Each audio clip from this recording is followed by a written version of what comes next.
Hello, আসসালামু আলাইকুম। আজকে আমি শাক রান্না করব, লাউ শাক চিংড়ি মাছ দিয়ে। সেটাই আপনাদের সাথে শেয়ার করব। ধন্যবাদ সবাইকে দেখার জন্য। এখানে তেল বসিয়ে দিয়েছি কড়াইয়ের মধ্যে। এখন পেঁয়াজ, কাঁচা ঝাল দিয়ে দেব। এটা একটু লাল লাল করে নেব।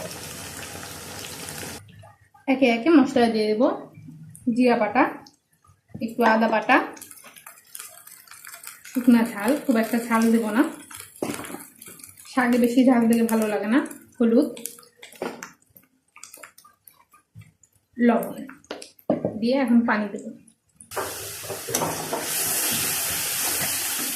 এখন দিয়ে দেবো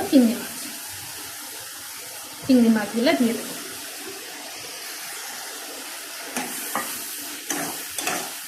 এটাকে এখন ভালো করে কষায়